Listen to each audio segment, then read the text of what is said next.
वहां कला संस्कृति करेंगे, और 10 बजे वाले सेशन के अंदर जो है हम शिक्षण विधियां करेंगे। ठीक है, शिक्षण विधियां करेंगे और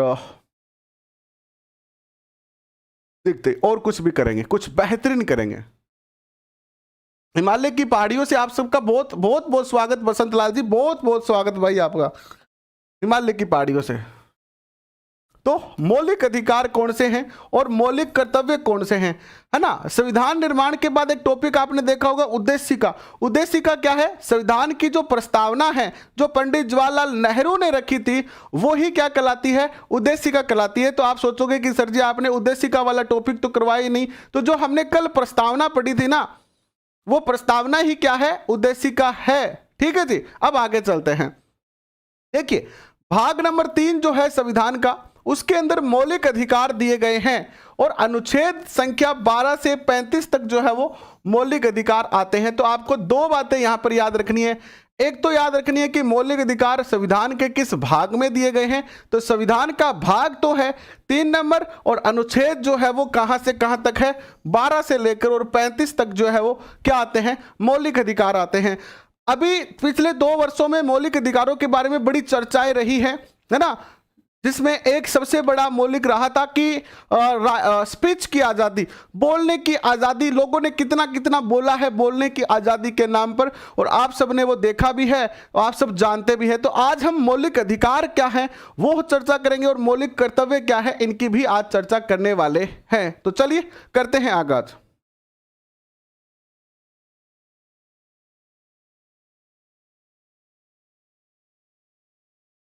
देखिए ये जो मौलिक अधिकार हमने लिए हैं वो अमेरिका से लिए हैं, क्योंकि अमेरिका ने अपने नागरिकों को सबसे पहले जो है वो मौलिक अधिकार दिए। और मौलिक अधिकारों से तात्पर्य क्या है? तो मौलिक अधिकार वे अधिकार होते हैं जो व्यक्ति के सर्वांगीण विकास के लिए आवश्यक होते हैं।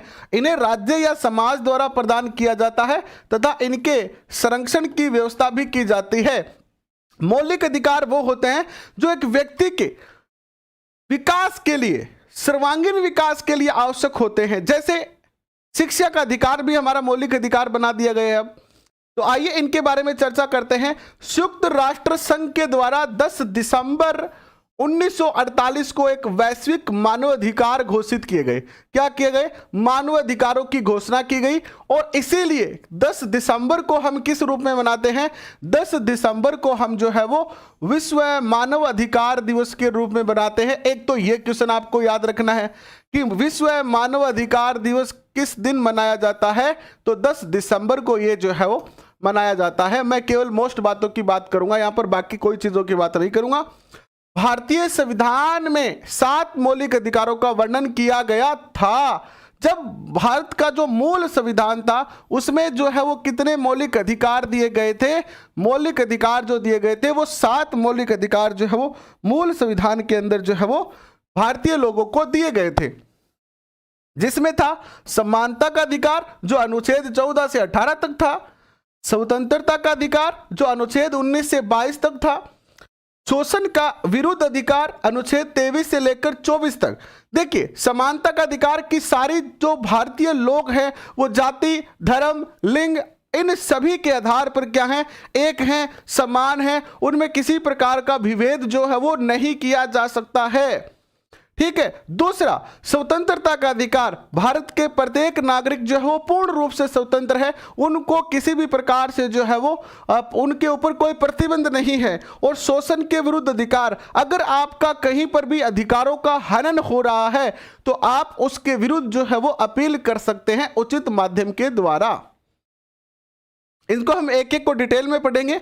धार्मिक स्वतंत्रता का अधिकार ये अनुच्छेद 25 से लेकर 28 तक है, और ये अधिकार हमें कहता है कि आज आप चाहे हिंदू हो, मुस्लिम हो, सिख हो, ईसाई हो, लेकिन कल को आपका मन कर जाए कि आप जो है वो हिंदू से मुस्लिम बनना चाहते हो, मुस्लिम से हिंदू बनना चाहते हो, ईसाई से हिंदू बनना चाहते हो, तो आपके पास ये अधिकार है। आप कभी भी अपने धर्म को चेंज कर सकते हो, बदल सकते हो, किसी भी धर्म में आप आस्था रख सकते हो, किसी भी धर्म की पूजा पद्धति को, भगवान की आराधना करने को, इबादत करने को आप एक्सेप्ट कर सकते हो। आप पर किसी प्रकार का कोई भी जो है वो पाबंद नहीं कर सकता है आपको। आप स्वतंत्र हो, किसी भी किसी भी धर्म, किसी भी पूजा पद्धति, किसी भी ईश्वर में विश्वास रखने में। कोई बात नहीं है पंकज नेहरा जी, लेट हो जाते हैं इंसान, कोई दिक्कत नहीं है, आगे बढ़ते हैं। शिक्षा एवं संस्कृति का अधिकार है, ठीक है, उन अनुच्छेद 29 से लेकर 30 तक संपत्ति का अधिकार है। अनुच्छेद 31 के अंदर यह संपत्ति का अधिकार जो है वर्तमान में हटा दिया गया है और संवैधानिक उपचारों का अधिकार है अनुच्छेद 32 के तहत। अब देखिए अनुच्छेद 12 राज्य की परिभाषा दी गई है।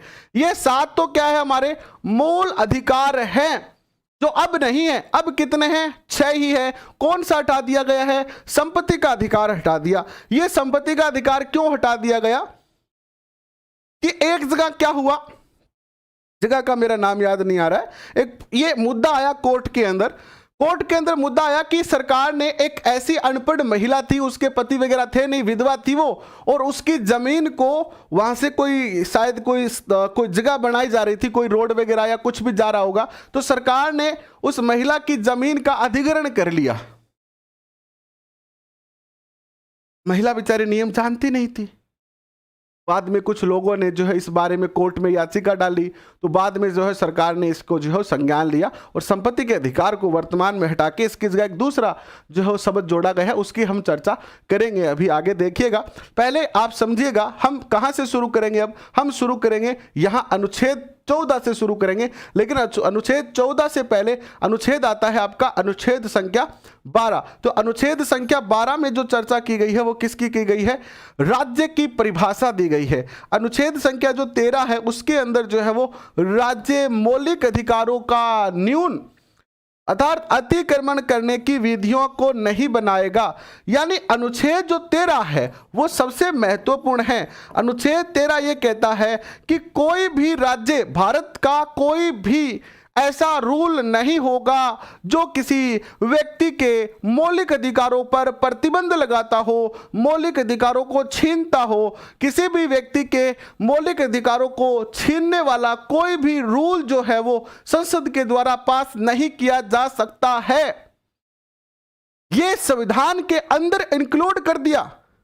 जैसे आजकल क्या होता है कि आरपीसी जब कोई भर्ती निकालती है ना, तो उस भर्ती के ऊपर कोर्ट में कोई जाके रिट ना लगा सके, इसलिए आरपीएससी पहले ही कोर्ट में जो है वो केवी रिट लगा देती है ना, ताकि कोई भी रिट लगाए तो पहले आरपीएससी से उसके बारे में जो है वो डिस्कस किया जा सके। तो इसी प्रकार संविधान में क्या कर दिया गया, पहले ही क्या कर दिया गया, ये सिस्टम कर दिया गया कि कोई भी राज्य जो है वो किसी भी प्रकार का ऐसा रूल, ऐसा नियम, ऐसा कोई कायदा, ऐसा कोई कानून नहीं बना सकता है जो किसी व्यक्ति के, किसी समाज के किसी भी मौलिक अधिकार का हनन करता हो। ठीक है, अब देखिएगा अनुच्छेद 44, देखिए 44वां संविधान संशोधन हुआ था 1978 के अंदर।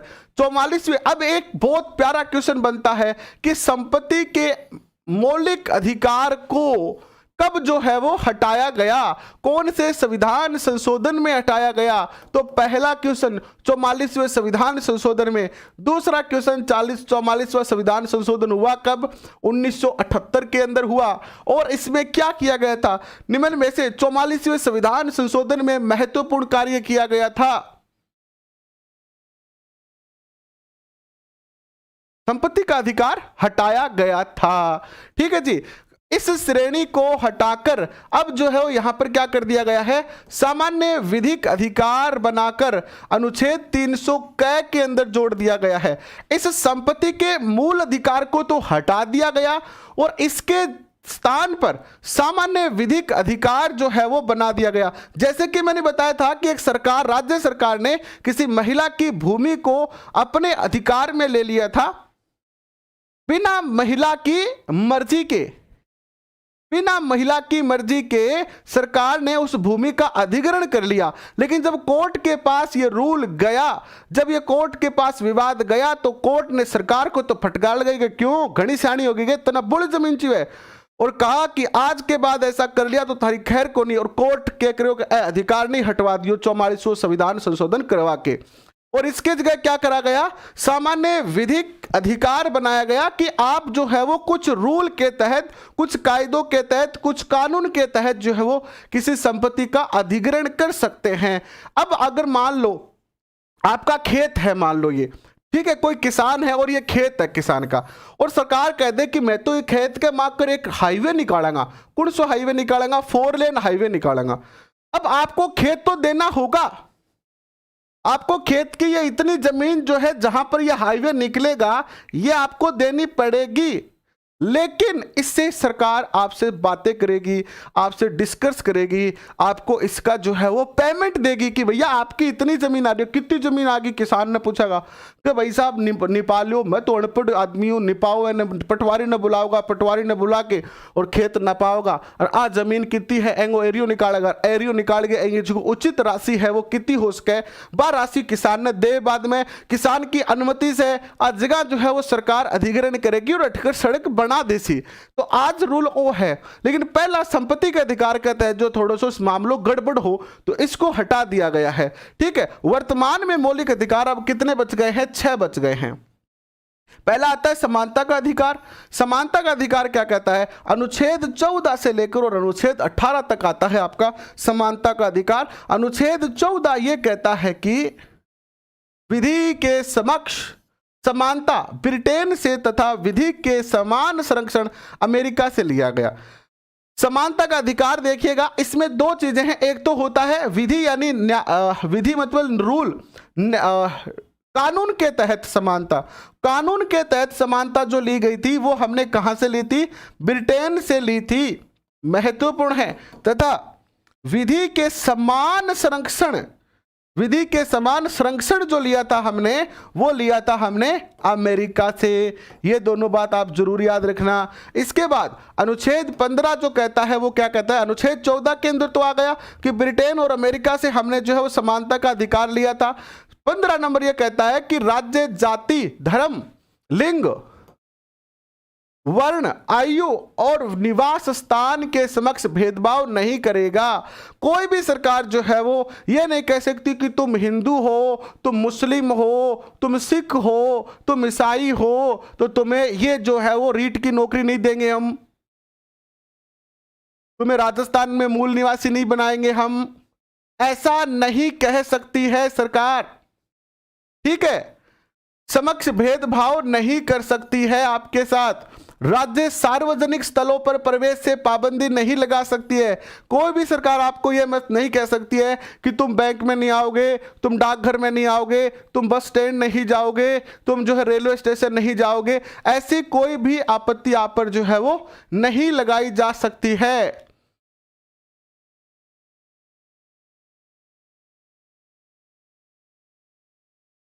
इसके बाद अनुच्छेद 15(3) क्या कहता है कि इसके अंतर्गत राज्य महिलाओं और बालकों को विशेष सुविधा उपलब्ध करवाएगा, महिलाओं और बालकों के लिए विशेष अधिकार देगा।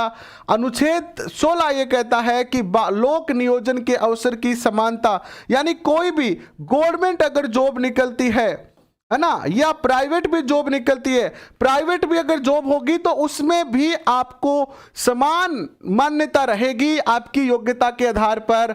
तो अगर कोई भी लोक नियोजन के अवसर होते हैं या सरकारी नौकरी में आरक्षण का प्रावधान होगा, लेकिन आपको जो है वो समानता का अधिकार होगा। कोई राज्य अगर अपनी अनुसूचित जाति, अनुसूचित जनजाति या किसी विशेष वर्ग को कुछ आरक्षण देना चाहे तो दे सकता है, बाकी जाति प्रथा के आधार पर जो है वो कुछ भी जो है इसमें असमानता नहीं होगी। अनुच्छेद 16(1) कहता है कि राज्य जाति, धर्म, लिंग, वर्ण तथा आयु और निवास स्थान के आधार पर नौकरी प्रदान करने में भेदभाव नहीं करेगा, लेकिन राज्य किसी प्रांत के निवासियों को छोटी नौकरियों में कानून बनाकर संरक्षण प्रदान कर सकता है।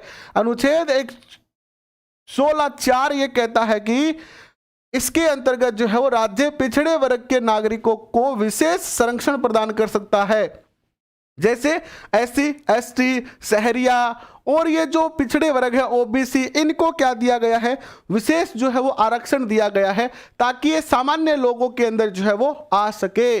किसमें आ सके, ये सामान्य जो विकास की गति है उसके अंदर ये शामिल जो है वो हो सके।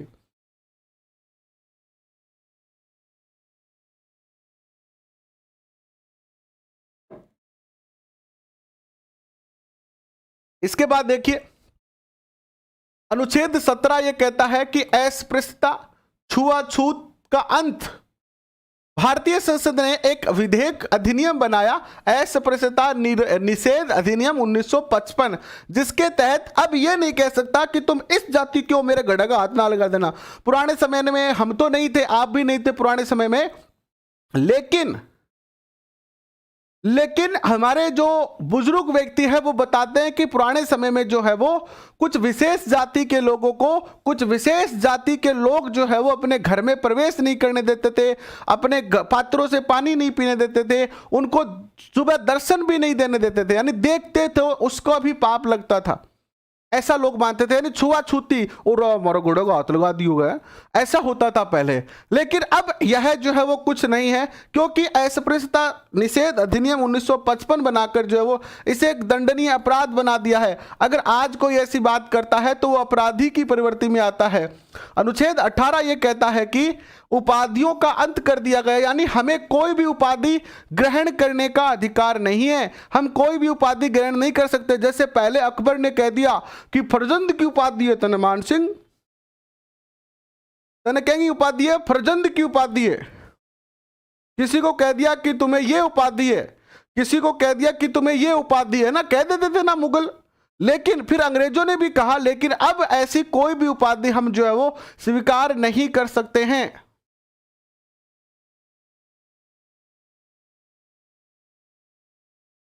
ठीक है, उपाधियों का अंत किया गया है राज्य, सैन्य और शैक्षिक स्तर के अलावा, यानी आप एक तो सैन्य और एक शैक्षिक स्तर के अलावा उपाधि प्रदान नहीं करेगा। वर्तमान में समाज सेवा को जोड़ा गया है, यानी एक तो समाज सेवक के क्षेत्र में उपाधि मिल सकती है, एक शैक्षिक के क्षेत्र में, शिक्षा के क्षेत्र में, और एक सेना के क्षेत्र में। उपाधि ग्रहण करने से पहले देश के नागरिक तथा विदेशी व्यक्तियों को राष्ट्रपति की अनुमति लेनी पड़ेगी कि राष्ट्रपति साहब मैं उपाधि ग्रहण करा, थारी अनुमति है को नहीं।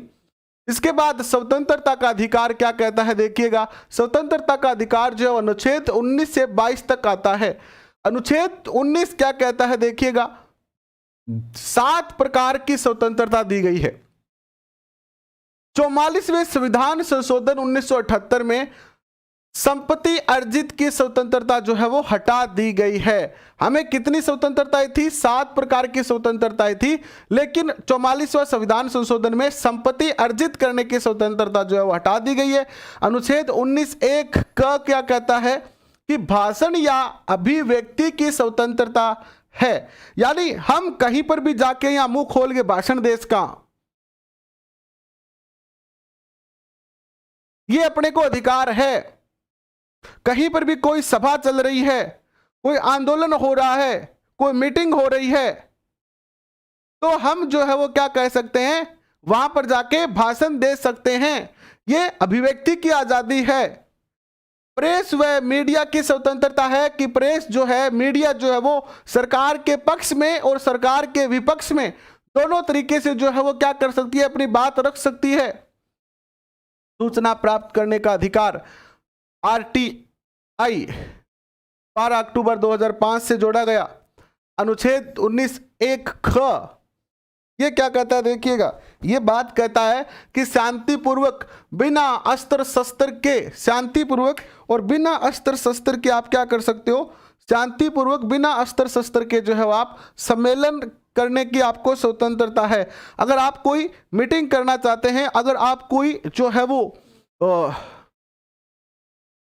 कोई आंदोलन करना चाहते हैं और वहां पर लोगों को इकट्ठा करना चाहते हैं, तो आपको ये अधिकार है कि आप कोई अस्त्र शस्त्र लाए बिना क्या कर सकते हैं, इस प्रकार की मीटिंग का जो है वो आयोजन कर सकते हैं। बस शर्तें हैं कि आपके पास अस्त्र शस्त्र नहीं होना चाहिए। लेकिन अपवाद के रूप में जो हमारे सिख भाई हैं, उनको जो है वो कटार धारण करने का जो अधिकार है, क्योंकि कटार जो है वो उनका धार्मिक प्रतीक है। कटार जो है वो सिख लोगों का धार्मिक जो है वो क्या है, अधिकार है। अनुच्छेद 19(1) ग क्या कहता है कि संघ या संगम बनाने की स्वतंत्रता है। संघ यानी कोई संगठन बनाने की जो है वो, संगम यानी कोई संगठन बनाने की स्वतंत्रता है, लेकिन आप कोई सैन्य संगठन या पुलिस संगठन जो है वो नहीं बना सकते हो। अनुच्छेद 19(1) घ कहता है कि बिना बाधा के घूमने फिरने की आजादी है। जी हाँ, थारो मन कर गयो, रीट में सिलेक्शन तो हो ही गयो और अब महीना का दिन 30-40 हजार रुपया तो आ जाएगा। और जी ही गर्मी की छुट्टियां थे, थाली पत्नी ने बोला पत्नी जी तैयार हो जाओ। पत्नी बोली शानो के बात है, मैं तो तैयार ही रहूं, बताओ के बात है।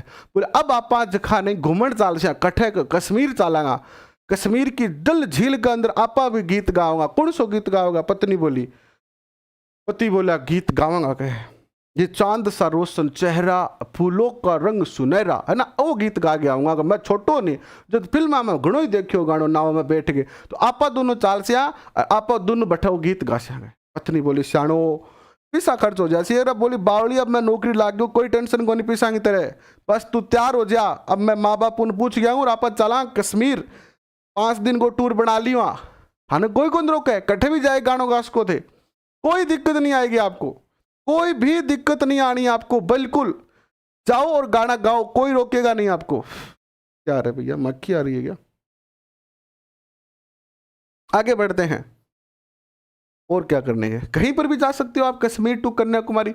अनुच्छेद 19 अड़े क्या कहता है कि व्यापार या आजीविका कमाने का भी आपको स्वतंत्रता है।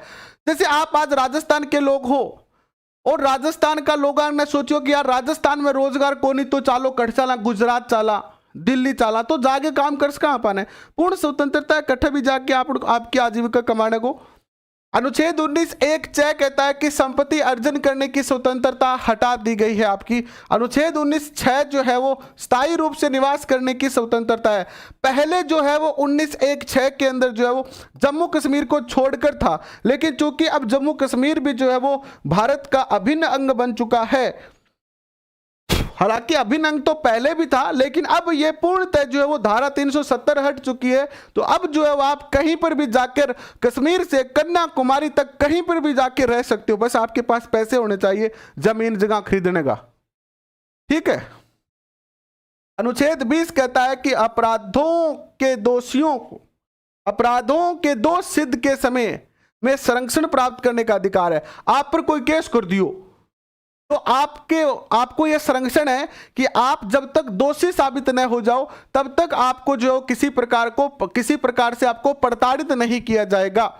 इसके बाद देखिएगा, अनुच्छेद 20(1) कहता है कि किसी व्यक्ति को तब तक अपराध के लिए दोषी नहीं ठहराया जाता जब तक लागू कानून उल्लंघन न किया जाए। जब तक आप कोई कानून का उल्लंघन नहीं करते हो तब तक आप अपराधी नहीं हो।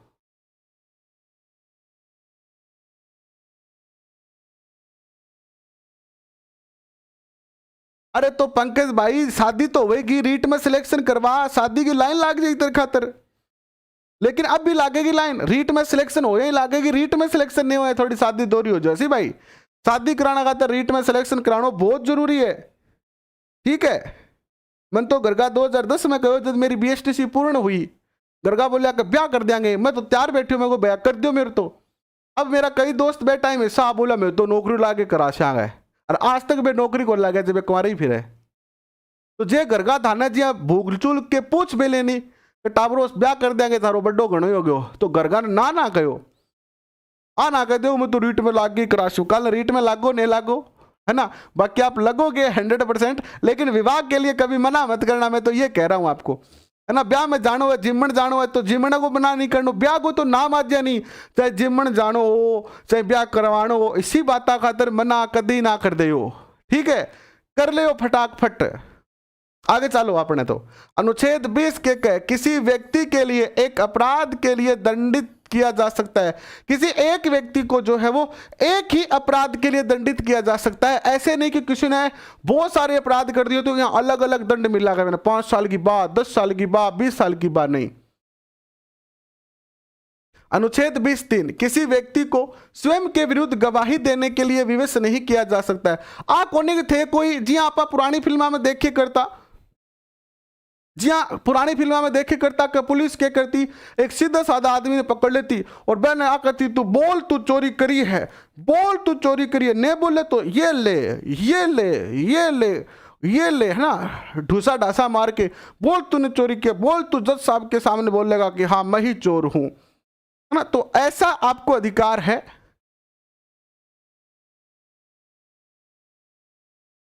भाई देख नौकरी तो आए भाई अनुष्का मीणा जी, अनिष्क मीणा भाई, नौकरी की बात अलग है और ब्याह की बात अलग है। ब्याह तो जद भी हो जाए चौखो ही है, पर यह है कि ब्याह जे नौकरी लाके ब्याह बाद हुए नहीं तो थे जिया या ब्याह में एक तो सुना सुना कपड़ा पहन सकेगा क्योंकि पिसा थार करना होगा, एक थे जिया कह दो नहीं कि मैं तो फीता काटी का 1100 रुपया देसी हूँ तो थाने कोई रोकेगा नहीं। अर्जे थे आ कह दो मैं तो मेरी साड़ी ने 2100 रुपया देसी हूँ फीता काटने का तो 2100 भी देश को। जे कोई टाबर आ कह दे कि मैं तो जूता 84 मेरी साड़ी ने 5000 रुपया देसी हूँ। अब नौकरी लागेड़ा हो जब तो क्या भैया देसी देसी आगलो नौकरी लागेड़ो है, अरे जे नौकरी नहीं लागेड़ो तो घर का कह दे डट जा तने 5000 दे तन ध्यान है 5000 मड़ंगो कितना है ए रुपया पकड़ 1100 दे दी, जूता चुराएगा रे 500 रुपया दे दी, फीता कटाएगा नहीं तो बाहर ब्याह तेरे कराना ना लेकिन खोपचा में ले जाए मुक्का मार देगा अपने, ठीक है। तो जो ब्याह उड़ो है तो आ टेंशन को नहीं एवं सब बड़ो फायदो है कि खर्चो दिखो है थारी मर्जी से कर सको।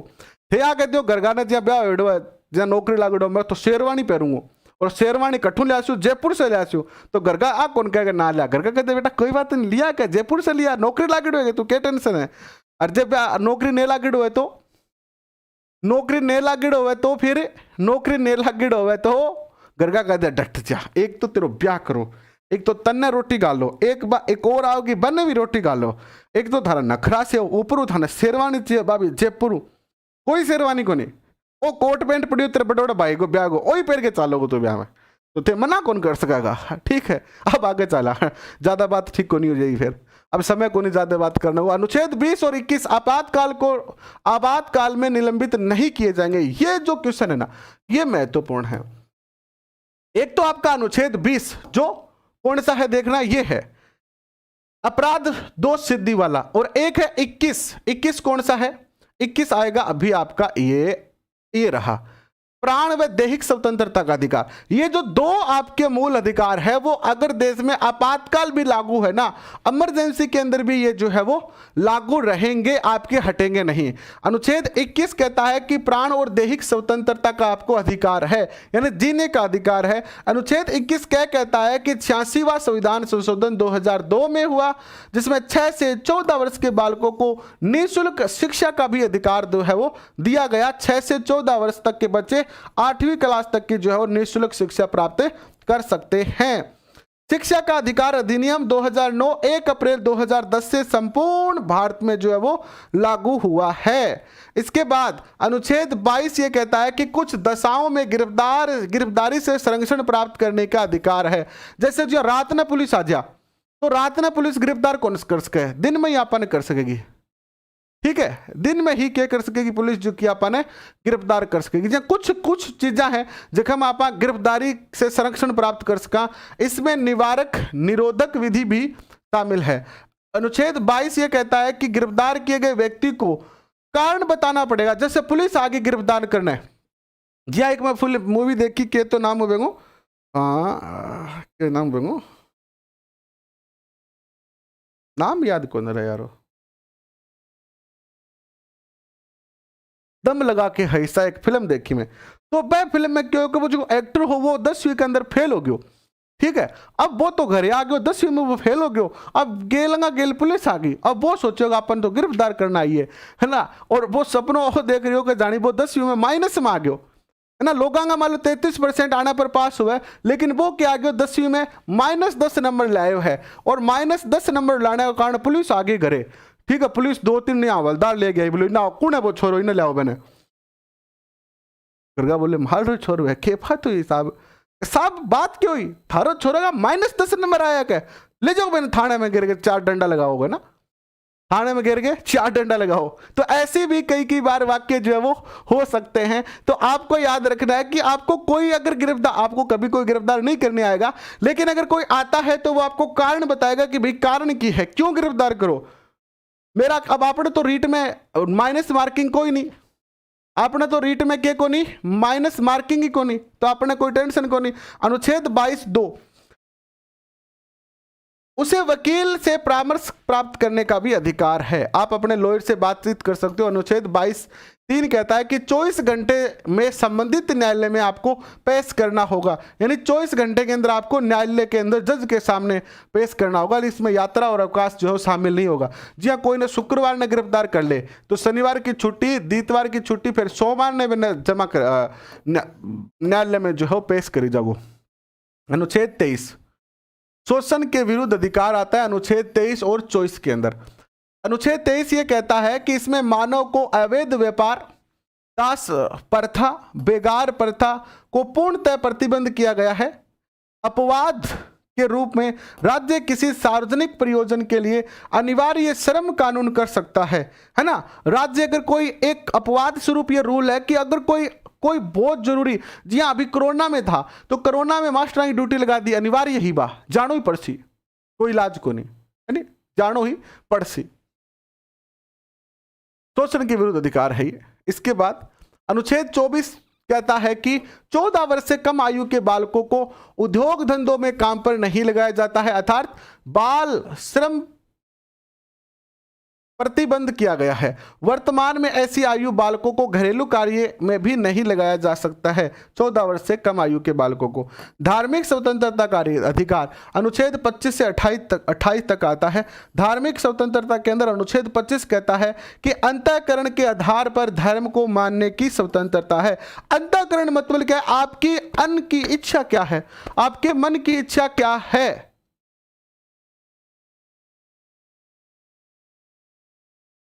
आपके मन की इच्छा क्या है? आपके मन की इच्छा है वो धर्म आप अपना सकते हो, ठीक है। अनुच्छेद 26 कहता है कि माने गए धर्म के प्रबंध करने की भी आपको स्वतंत्रता है, यानी चल और अचल संपत्तियां, जैसे आप पहले मुस्लिम थे और आप हिंदू बन गए तो हिंदू बनते ही आपको जो मंदिर बनाने का अधिकार हो जाएगा, ठीक है, मंदिर में दान देने का अधिकार हो जाएगा। अनुच्छेद 27 कहता है कि राज्य किसी धर्म की अभिवृद्धि पर धार्मिक आधार पर रोक नहीं लगा सकता है। अगर कोई धर्म बढ़ रहा है तो राज्य उस पर रोक नहीं लगा सकता है। अनुच्छेद 28 कहता है कि सरकार वित्त पोषित विद्यालयों में धार्मिक शिक्षा नहीं देगी, यानी गवर्नमेंट स्कूल में आप कोई भी विशेष धर्म की शिक्षा जो है वो नहीं दे सकते हो। लेकिन अगर आपका स्कूल कोई ट्रस्ट चला रहा है, ट्रस्ट का स्कूल है, तो उसमें आप किसी भी विशेष धर्म की जो है वो शिक्षा दे सकते हो, लेकिन इससे सभी को बाध्य नहीं किया जा सकता है। शिक्षा और संस्कृति का अधिकार अनुच्छेद 29 से 30 तक आता है। यह अधिकार अल्पसंख्यक वर्गों को प्राप्त है।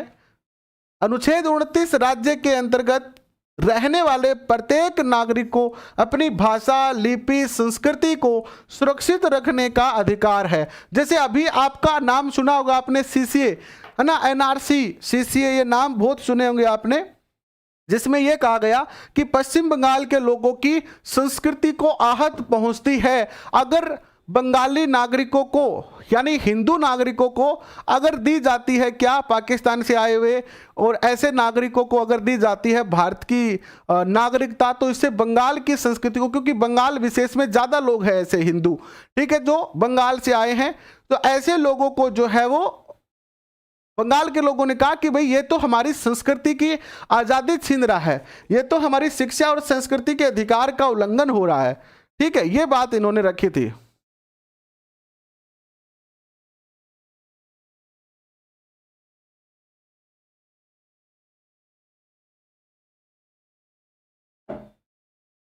आगे चलते हैं। अनुच्छेद 30 भाषा, लिपि और संस्कृति की सुरक्षा हेतु सभी अल्पसंख्यक वर्गों को अपनी पसंद की शिक्षण संस्थान स्थापित करने का अधिकार है। ऐसे संस्थानों में प्रवेश से वंचित नहीं किया जाएगा। अब आता है संवैधानिक उपचारों का अधिकार। अनुच्छेद 32 के अंदर आता है संवैधानिक उपचारों का अधिकार। डॉक्टर भीमराव के अंबेडकर जी ने ये जो है वो संविधान के अंदर कॉन्सेप्ट डाला कि आप जो संविधान के अंदर क्या कर सकते हैं, जब भी चाहें संशोधन कर सकते हैं, आप उपचार कर सकते हैं। आपको कोई रूल लगे कि ये बदलना है तो आप जब चाहे बदल सकते हैं। अभी भी लायक थोड़े से कम है। पीडीएफ सारी टेलीग्राम पर है, आपको मिली नहीं वो एक अलग बात है, बाकी सारी पीडीएफ टेलीग्राम पर है। सही राम वर्मा, सारी पीडीएफ टेलीग्राम पर है, जब चाहो तब मन करे तब डाउनलोड कर सकते हो आप। ठीक है जी, एक बार सारे बच्चे जो है वो लाइक करो। अब आता है मौलिक अधिकारों की रक्षा हेतु 5 प्रकार की रिट जारी करता है। मौलिक अधिकार जो है वो उनकी रक्षा के लिए 5 प्रकार की जो है वो रिट जारी की जाती है और अधिकारों का उचित संरक्षण। ये रिट कौन सी है 5 प्रकार की? एक तो है बंदी प्रत्यक्षीकरण रिट, एक है परमादेश, एक है प्रतिषेध, एक है उत्प्रेषण, एक है अधिकार प्रंछा। आइए इन पांचों को विस्तार से थोड़ा सा पढ़ने का प्रयास करते हैं। रिटों को न्यायालय का झरना कहा जाता है, ये क्वेश्चन मोस्ट है। न्यायालय का झरना किसे कहा जाता है? रिट को, है ना। कहते ना रॉ कोर्ट में रिट लगी रही, है ना। अब बढ़ती तो केरो के होसी आगे जासी कभी होसी कोर्ट में रिट ला गया। रिट रिट को नाम घणो ही ले कर आप जब भी कोई भर्ती आ जा रिट को नाम लेवा नहीं, तो आ रिट यही है। एक होती है बंदी प्रत्यक्षीकरण रिट, यह नागरिक अधिकारों की सर्वोत्तम रिट है। बंदी बनाए गए व्यक्ति को 24 घंटे में न्यायालय के अंदर पेश किया जाएगा कारणों की समीक्षा करते हुए। यह बंदी प्रत्यक्षीकरण हो गई। दूसरी हो गई परमादेश रिट।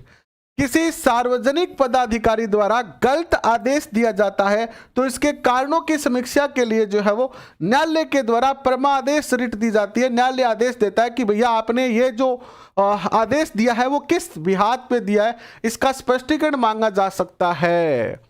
इसके बाद प्रतिषेध, प्रतिषेध यानी मना करना। सर्वोच्च न्यायालय, जैसे मान लो कि पहले क्या किया गया कि रीट सेकंड लेवल के बच्चों को जो है वो रीट फर्स्ट लेवल के अंदर जो है वो शामिल नहीं किया गया। बच्चे कहाँ गए? कोर्ट में गए।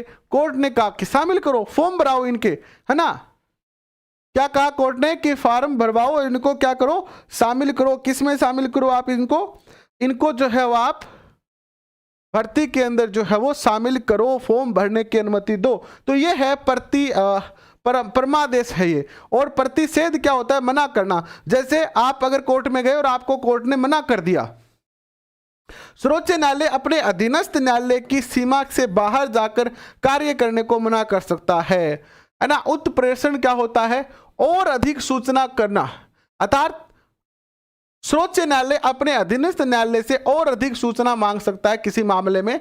अधिकार प्रंछा क्या होता है? किसी अधिकार से किसी सार्वजनिक पदाधिकारी द्वारा जब कोई पद वैध या अवैध तरीके से प्राप्त किया जाता है तो उसके कारणों की समीक्षा करने के लिए अधिकार प्रंछा जो है वो ये रिट लग सकती है। रिट 3 और रिट 4 जो है वो न्यायालय से न्यायालय में परिवर्तित भी होती रहती है। अब हो गए आपके मौलिक अधिकार पूरे हो गए, मौलिक कर्तव्य आ गए हैं आपके। मौलिक कर्तव्य कौन कौन से हैं? आइए इनके ऊपर चर्चा करते हैं। मौलिक कर्तव्यों की चर्चा करते हैं कि कौन कौन से जो है वो मौलिक कर्तव्य है। मौलिक कर्तव्य अनुभाग संविधान के भाग 4 क में दिए गए हैं। मौलिक कर्तव्य जो है वो कहां दिए गए हैं?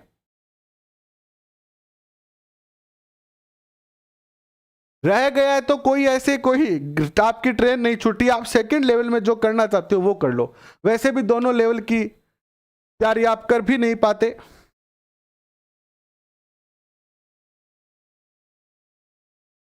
चलिए फटाफट ये टॉपिक करके और इस सेशन को एंड करते हैं। देखिए मौलिक कर्तव्य जो है वो हमने रूस से लिया है। मूल संविधान में मौलिक कर्तव्य थे ही नहीं। जो हमारा मूल संविधान था इसमें मौलिक कर्तव्य नहीं थे। बाद में अनुच्छेद 51 के 42वें संविधान संशोधन हुआ 1976 में। उसमें सरदार स्वर्ण सिंह समिति थी। याद रखना 2% तो निश्चित तौर पर याद होने चाहिए। एक सरदार स्वर्ण सिंह समिति और एक अनुच्छेद 51 और एक 42वां संविधान संशोधन 1976। इसने सिफारिश की और इनकी संख्या कितनी रखी गई थी? सरदार स्वर्ण सिंह समिति ने कहा था कि 10 जो है वो मौलिक कर्तव्य बताए थे, लेकिन वर्तमान में 11 मौलिक कर्तव्य है। इनकी चर्चा करते हैं हम। पहला है 11वां मौलिक कर्तव्य बता देता हूं। 86वें संविधान संशोधन 2002 में जोड़ा गया, जिसमें प्रत्येक माता पिता संरक्षक अभिभावक को अपने 14 वर्ष से कम आयु के बालकों को शिक्षा दिलाने का कर्तव्य निर्धारित किया गया। भारत के प्रत्येक नागरिक का यह कर्तव्य होगा कि क्या पहला मौलिक कर्तव्य है कि संविधान का पालन करें और उसके आदेशों, संस्थाओं, राष्ट्र ध्वज और राष्ट्रगान का आदर करें।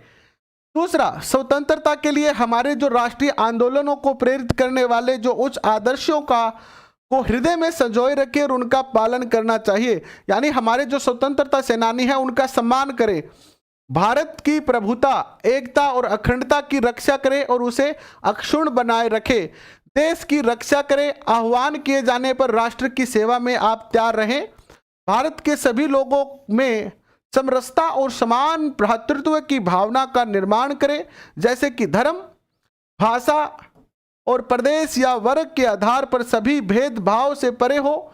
ऐसी प्रार्थनाओं का त्याग करें जहां जो स्त्रियों का सम्मान के विरुद्ध हो, यानी महिलाओं के सम्मान के विरुद्ध अगर कोई बात है तो उसका आपको त्याग कर देना है। इसके बाद देखो,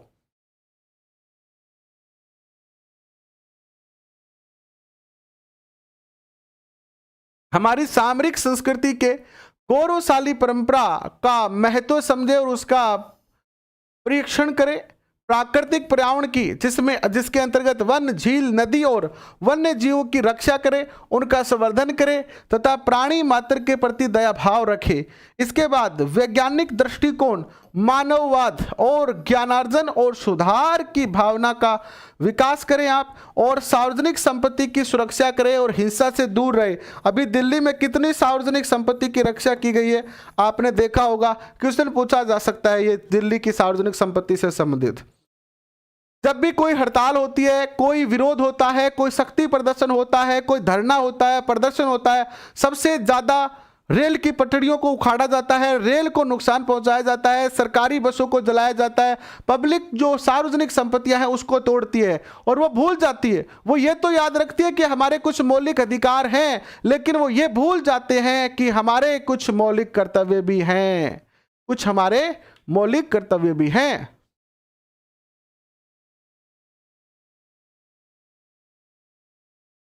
ठीक है, व्यक्तिगत और सामूहिक गतिविधियों के सभी क्षेत्रों में उत्कर्ष की ओर बढ़ने और सतत प्रयास करें, जिससे राष्ट्र निरंतर बढ़ते हुए प्रयत्न और उपलब्धियों को, नई ऊंचाइयों को छू ले। यदि माता पिता या संरक्षक 6 वर्ष से 14 वर्ष तक की आयु वाले बाल अपने यथास्थिति बालकों या प्रतिपाल ले, ऐसी शिक्षा का अवसर जो है वो प्रदान करें अपने बच्चों को। ये 11 अधिकार। अब मौलिक कर्तव्यों की कुछ विशेषताएं देख लीजिए। मौलिक कर्तव्यों के तहत नैतिक और नागरिक दोनों ही प्रकार के कर्तव्य शामिल किए गए हैं। उदाहरण के लिए, स्वतंत्रता के लिए हमारे राष्ट्रीय संघर्ष को प्रेरित करने वाले महान आदर्शों का पालन करना एक नैतिक कर्तव्य है। हमें अपने जो स्वतंत्रता सेनानी हैं उनके आदर्शों का पालन करना चाहिए, यह तो हमारा नैतिक कर्तव्य है। जबकि संविधान का पालन करना और उसके आदर्शों, उनकी संस्थाओं, राष्ट्र ध्वज और राष्ट्रीय गान का आदर करना, यह एक नागरिक का कर्तव्य है। एक क्या है? नागरिक कर्तव्य है। ये क्या है? नैतिक कर्तव्य है। गौरतलब कि कुछ मौलिक अधिकार भारतीय नागरिकों के साथ साथ विदेशी नागरिकों को भी प्राप्त है, परंतु मौलिक कर्तव्य केवल भारतीय नागरिकों पर ही लागू होते हैं। याद रखना, मौलिक अधिकार तो विदेशी पर भी लागू हो सकते हैं, कुछ मौलिक कर्तव्य तो केवल भारतीयों पर ही लागू होंगे, लेकिन संविधान के अनुसार मौलिक कर्तव्य गैर नियोजित और गैर परिवर्तनीय होते हैं, अर्थात उनके उल्लंघन के मामले में सरकार के द्वारा कोई कानूनी प्रतिबंध लागू नहीं किया जा सकता है। अगर कोई मौलिक कर्तव्यों का पालन नहीं करता है तो सरकार कुछ नहीं कहेगी, लेकिन अगर कोई आपका मूल अधिकार छीना जाता है तो सरकार उसमें आपको जो सहयोग करेगी। संविधान के तहत उल्लेखित मौलिक कर्तव्य भारतीय परंपरा, पौराणिक कथाओं, धर्म एवं पद्धतियों से भी संबंधित है। मौलिक कर्तव्यों की कुछ आलोचनाएं भी की गई है। कई मौलिक कर्तव्यों की सूची को पूर्ण नहीं मानते। उनका कहना है कि इसमें कुछ और भी होना चाहिए, जैसे कर देना भी एक मूल कर्तव्य होना चाहिए, मतदान करना भी एक मूल कर्तव्य होना चाहिए। कई मौलिक कर्तव्यों को सही ढंग से परिभाषित नहीं किया गया है। एक आम आदमी के लिए मौलिक कर्तव्यों में मौजूद जटिल शब्दों जैसे समग्र संस्कृति और महान आदर्श आदि को समझाना मुश्किल हो सकता है। ये कुछ इसकी आलोचनाएं हैं। विदित है कि इन कर्तव्यों को कानून द्वारा लागू नहीं किया जा सकता है। यानी मौलिक कर्तव्य ऐसे हैं जिनको हम कानून बनाकर लागू नहीं कर सकते हैं, लेकिन मौलिक अधिकारों को हम कानून बनाकर जो है वो लागू कर सकते हैं। कोई इन कर्तव्यों को कोई भारतीय संविधान का भाग 4A में रखा गया है, जो कि राज्य के नीति निर्देशक सिद्धांतों के बाद आते हैं, इसलिए जानकारों के अनुसार इन्हें इतना महत्व नहीं दिया गया। अब आता है इससे संबंधित दो समितियां हैं, उसकी चर्चा कर लेते हैं। पहली है स्वर्ण सिंह समिति, जो 1976 में मौलिक कर्तव्यों हेतु सिफारिश करने के लिए सरदार स्वर्ण सिंह की अध्यक्षता में समिति की स्थापना की गई थी। इस समिति की स्थापना का मुख्य उद्देश्य आपातकाल के दौरान मौलिक कर्तव्यों और उनकी आवश्यकताओं की सिफारिश करना था। समिति में मौलिक कर्तव्यों के शीर्षक के तहत संविधान में एक अलग अध्याय को शामिल करने की सिफारिश की गई, ताकि मौलिक अधिकारों का उपयोग करते हुए नागरिकों को उनके कर्तव्यों के प्रति जागरूक किया जाए। समिति की सिफारिश को स्वीकार करते हुए सरकार ने संविधान में एक अलग अनुच्छेद 51A बना शामिल किया और उसमें 10 मौलिक कर्तव्य शामिल किए गए। हालांकि स्वर्ण सिंह समिति ने केवल 8 ही मौलिक कर्तव्य बताए थे, याद रखना आप, ठीक है, और सुझाव दिया, परंतु 42वां संविधान संशोधन हुआ, उसमें 10 कर दिए गए थे। पहले 8 थे, फिर 10 हुए और फिर 11 हुए वर्तमान में। एक हुई थी वर्मा समिति, 1998 में गठित की गई थी। उद्देश्य था प्रत्येक शिक्षण संस्थान में मौलिक कर्तव्यों को लागू करने और सभी विद्यालयों में इन कर्तव्यों को सिखाने के लिए दुनिया भर में शुरू किए गए कार्यक्रम हेतु एक रणनीति और कार्य प्रणाली तैयार करना। समिति ने अपनी जांच में पाया कि देश के अंतर्गत मौलिक कर्तव्यों के गैर परिचालन का मुख्य कारण इनके कार्यान्वयन हेतु रणनीति की कमी होना है। यह हो गया आपका मौलिक अधिकार, मौलिक